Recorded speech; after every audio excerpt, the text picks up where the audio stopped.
Good morning, seventh graders. Today we are discussing and learning about critical attributes and similar polygons. In the next little clip, I'm going to tell you what makes polygons similar. So you may want to have some scratch paper to write this down for notes.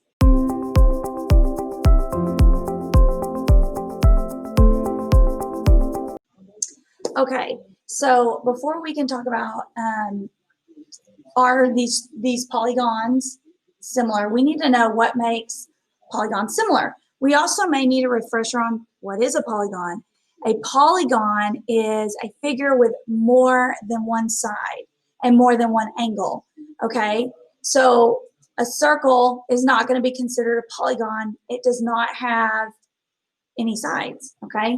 A square, a triangle, all of those would be considered polygons, trapezoid, rhombus, parallelogram, you name it, okay? If it has more than one side, it is going to be considered a polygon. All right, so what makes a polygon similar? If it has the same shape, but it's a different size. And I'm not talking about I'm talking about if it is a right triangle and it's the same shape. It's the same right triangle, only we have a big one and we have a little one, okay? It can't be a right triangle and an equilateral triangle, okay? So it's basically the same shape. We just blow one up or we shrink one, okay? So exact same shape, just different sizes. Your angles, the inside angles are going to be congruent. So if it is a right triangle, the one right angle, right angle is going to be 90 degrees on both, okay? And the corresponding sides, the matching sides. So if you're talking about, a trapezoid, and we have a big trapezoid, and then we're going to have a little trapezoid, okay? So these are similar polygons. This corresponding side right here, this corresponding side would be over here, and we'll name it X prime. X1 means prime. Or actually, we'll tick at the top side, prime, not at the bottom. Okay, these two are corresponding sides. These two sides are corresponding sides. So do you see what I'm saying? Also, this angle right here is going to be congruent to this angle right here. And they show that by a little boom, boom, boom. These two right here, if it has two ticks, it means it matches with the one with two ticks. If it has one tick, it's going to be matching with the one with one tick on it, okay? So the ticks tell you which angle it corresponds with, okay? So we're going to do a couple examples. We're setting up proportions to help tell if figures are similar.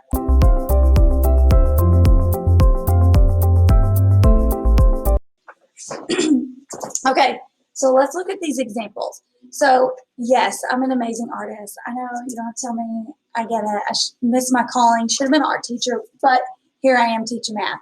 So these perfectly similar figures, this rectangle and this rectangle, this is a smaller version of the larger one, okay? We want to prove that they're similar. We already know that they are same shape, different sizes. And their angles, their corresponding angles, this angle corresponds with this one is a right angle, and we know that's going to be 90. This angle corresponds with this angle, and this angle corresponds with this angle, and this one corresponds with this angle. All of them are right angles. So we know they're congruent, and if you had me in third grade, you remember me telling you that congruent is a fancy schmancy word of saying equal. So they're equal. All right, so now we want to make sure that their sides are proportional. Do they have the same rate? So let's see. If this side is 10, that means this side is 10. If this side's 8, this side is 8. If this side's 12, this side is 12. And if this side is 15, this one is 15. That's what we do know about a rectangle. So these two, 10 and 15, 10 to 15, I can reduce this or make it, I could simplify it by dividing by 5, right? And 10 divided by 5 is 2, and 15 divided by 5 is 3. So that rate, the scale factor of the ratio is 2/3. So then we have 8 to 12, and I do small to big. Sorry, I should have said that. Small to big. You could also do big to small. You get the same thing, but you have to do it both ways. Okay, so let me, small to big. I always just like putting the little one on top. Okay, small one is 8, and the big side is 12. It's corresponding. I can divide both of these by 4, and 8 divided by 4 is 2, and 12 divided by 4 is 3.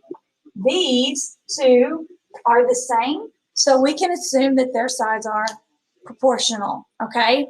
So, anyway, we'll do another one, maybe 2 more, see how much time we have.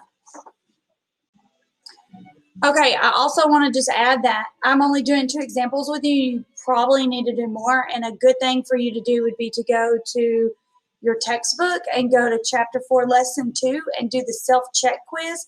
And if you're not getting your answers correct, you can ask me to help, and if you're not getting them correct, then we need to do a little bit more practice before you do your quizzes assignment, okay? That's a really good practice that we need to get into, is doing self-check, then doing your quizzes. All right, so that'll tell you what you need to work on. All right, so these are similar figures. They're similar triangles.